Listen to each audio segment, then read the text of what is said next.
Pemirsa, sejak keluar masuk bursa pilkada, putra bungsu Presiden Jokowi Kaisang Pangarep rutin bersafari politik. Kurang dari satu pekan terakhir, Kaisang telah berkunjung ke markas PKS dan juga Partai Golkar.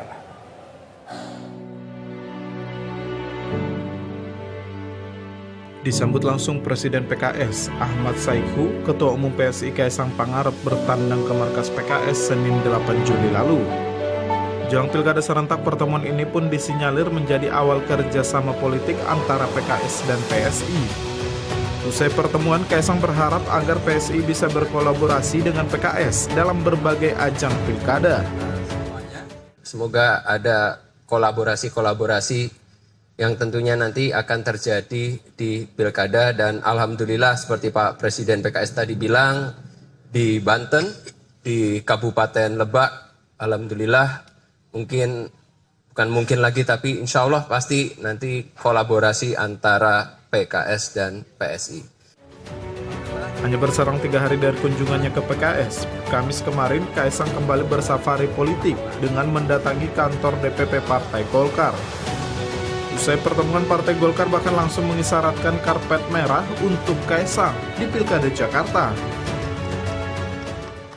Nah, untuk mendukung tadi Mas Ketum, Mas Kaisang, seandainya beliau memilih Jakarta, saya siapkan kader Partai Golkar yang sudah memalang melintang di infrastruktur, yaitu Babah Alun. Mana Babah Alun? Jadi itu pembahasan, kita banyak punya waktu, tidak terburu-buru, kita akan berbasis ilmiah kepada survei. Dan tentu kita juga harus bicara dengan Koalisi Indonesia Maju. Monggo, Mas. Bukan kali pertama nama Kaisang dipasangkan dalam bursa pilkada Jakarta. Sebelumnya Partai Kebangkitan Bangsa juga melirik Kaisang untuk dipasangkan dengan Anies. Meski kerap dipasangkan dengan sejumlah tokoh, Kaisang menegaskan bahwa langkah politiknya dalam pilkada serentak baru akan diumumkan Agustus mendatang. Tim Liputan, BTV. Akankah duet Kaisang Jusuf Hamka terwujud, dan seperti apa peluang mereka di Pilkada Jakarta? Sudah bergabung bersama kami Wakil Ketua Umum Partai Golkar Ahmad Doli Kurnia, dan juga nanti akan bergabung bersama kami Direktur Eksekutif Parameter Politik Adi Prayitno. Kita ke Bang Doli terlebih dahulu. Bang Doli, ini apa saja yang menjadi pertimbangan utama Golkar untuk memajukan nama Jusuf Hamka di Pilkada Jakarta? Apakah ini posisi cawagup sudah harga mati? Nah, pertama kan ini lanjutan dari proses yang cukup panjang selama ini kan. Jadi seperti berapa kali yang saya sampaikan bahwa selama ini kan kita kalau bicara Jakarta, Jawa Barat fokus terhadap nama Ridwan Kamil gitu. Terus dikatakan posisi Golkar sampai hari ini juga kami mendorong Ridwan Kamil itu lebih baik atau idealnya di Jawa Barat. Nah, untuk Jakarta sendiri saya kira memang sudah benar bahwa masing-masing partai politik ya, terutama yang tergabung dalam Koalisi Indonesia Maju, silakan saja memunculkan nama-nama yang memang perlu diuji, ya, perlu kemudian direspons, di-exercise baik masyarakat, lembaga survei maupun juga partai-partai politik. Nah, alhamdulillah ini kemudian dalam beberapa hari muncul nama Pak Kaisang ya. Nah, tetapi kan sekali lagi, saya kira kalau posisi Pak Kaisang itu hak otoritas atau kedaulatan dari PSI. Ya. Apakah PSI akan mendorong benar-benar Pak Kaisang nanti pada akhirnya. Tetapi sebagai exercise yang di masyarakat sekarang, munculnya nama-nama ini menurut saya masih adalah sesuatu yang bagus. Nah, posisi Golkar tentu kami berharap ya, kalaupun memang di semua daerah ini, berlaku di semua daerah. Kalau misalnya memungkinkan untuk didorong sebagai calon gubernur, alhamdulillah. Tapi kalau memang tidak memungkinkan, ya tentu kita berharap minimal dapat calon wakil gubernur. Nah, pada saat pertemuan kemarin antara Golkar dan PSI, ya, kan tadi kita mengatakan kalau seandainya pada akhirnya Pak Kaisang memang betul berniat maju di Jakarta dan kemudian didorong oleh PSI dan kemudian disepakati oleh Koalisi Indonesia Maju, ya kita mendorong pasangannya Pak Jusuf Hamka untuk sementara ini, kira-kira begitu. Baik, baik. Tapi bagaimana jika Kaisang tidak jadi maju di Pilkada Jakarta karena nama Kaisang juga ada di beberapa wilayah lain? Apakah Jusuf Hamka ini nasibnya seperti apa nanti? Ini kan masih, tadi Pak Ketua Umum kami juga mengatakan waktunya masih panjang ya, masih sekitar 40-an hari lagi. Jadi masih banyak kemungkinan yang bisa terjadi, masih sangat dinamis ya. Kita sekarang kan sedang melakukan berbagai simulasi ya. Nanti kita lihat kalau misalnya siapa yang pada akhirnya muncul ya. Kita kan sekarang berarti sudah punya beberapa nama lagi ya. Dulu kan yang Golkar untuk Jakarta ada Ridwan Kamil, kemudian ada Erwin Aksa, kemudian ada Ahmad Zaki Iskandar. Nah sekarang kita punya nama baru namanya Pak Jusuf Hamka. Nah kalau Ridwan Kamil tentu kita tetap sampai hari ini mendorong di Jawa Barat. Saudara Erwin Aksa sudah terpilih jadi anggota DPR. Jadi ya sekarang yang memang punya peluang Pak Ahmad Zaki Siraj dengan Pak Jusuf Hamka kemarin. Baik, artinya ini Golkar sudah mengetok palu bahwa Jusuf Hamka dari perwakilan Golkar akan di Jakarta menjadi Cawagup dan Ridwan Kamil di Jawa Barat. Seperti itu Bang Doli? Dan tadi kami sudah bilang kami belum mengambil keputusan final ya apapun. Jadi masih situasi masih sangat dinamis, masih ada 40-an hari. Putusan final itu atau yang istilahnya pakai ketok palu itu akan nanti terjadi pada saat menjelang pendaftaran ya 27 sampai 29 Agustus. Jadi kita lihatlah nanti surveinya seperti apa, dinamika di dalam masyarakatnya seperti apa dan seterusnya. Baik, kalau untuk komunikasi dengan Partai Koalisi Indonesia Maju seperti apa? Apakah positif tanggapannya dengan menyatukan Kaisang dan juga Jusuf Hamka? Kan ketemunya baru kemarin, ya kan.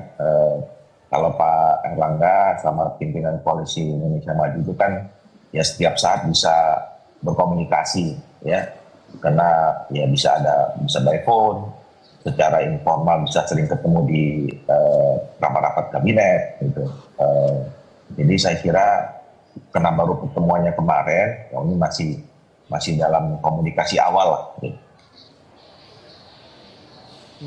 Baik, saya ke Mas Adi Prayetno yang baru bergabung bersama kami. Mas Adi Prayetno, Anda melihat pasangan Kaisang dan juga Jusuf Hamka ini seperti apa? Apakah memang ini berpotensi untuk menang di Pilkada Jakarta atau mungkin hanya cek ombak terlebih dahulu?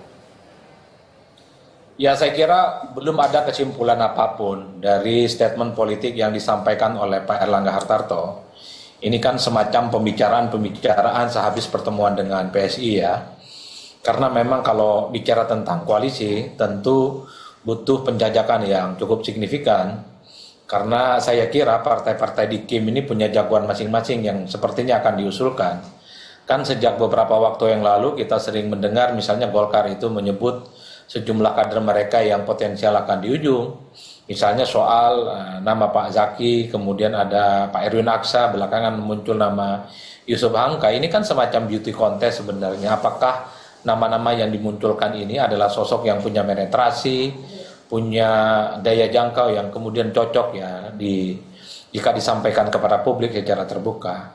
Jadi bagi saya ini semacam pembicaraan politik yang disampaikan kepada publik dan belum menjadi sebuah kesimpulan yang sebenarnya bisa disimplifikasi soal duet keduanya. Itu pertama, Mas. Yang kedua, saya selalu melihat bahwa KIM untuk urusan Jakarta itu kan selalu ingin solid ya. Jadi segala keputusan politik apapun pastinya dibicarakan dengan partai-partai lain, dengan Gerindra, dengan PAN dan juga Partai Demokrat. Jadi sebenarnya terlampau dini sebenarnya kalau kemudian kita ingin menyimpulkan bahwa duet ini akan bisa diwujudkan antara Kaisang dengan Pak Jusuf Hamka ya. Nah yang kedua sebenarnya satu hal yang saya tangkap dari pernyataan Pak Erlangga itu bahwa sebenarnya ini untuk mengamputasi supaya publik tak lagi mengait-ngaitkan Ridwan Kamil dengan Pilgub Jakarta karena memang secara statistik, secara angka dan secara argumen-argumen nasional Ridwan Kamil itu jauh lebih memungkinkan untuk memenangkan pertarungan di Jawa Barat. Bagi saya pernyataan Pak Erlangga itu sebenarnya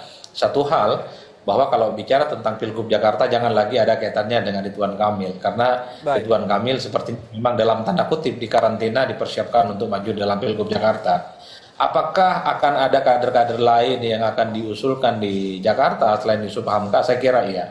Sangat tergantung bagaimana negosiasi politik yang akan terus berkembang di kemudian hari. Baik. Termasuk kader Golkar, kader PSI, dan kader-kader partai lain yang ada di kubu Kim. Saya kira di situ Mas konteksnya. Baik Mas Adi, tapi kan ini Golkar partai besar di Jakarta juga suaranya lumayan seperti itu. Tapi apakah Anda melihatnya seperti apa ini? Golkar rela untuk mengambil hanya kursi cawagup, tidak kursi calon gubernur di Pilkada DKI Jakarta, sementara PSI suaranya cukup kecil di Jakarta.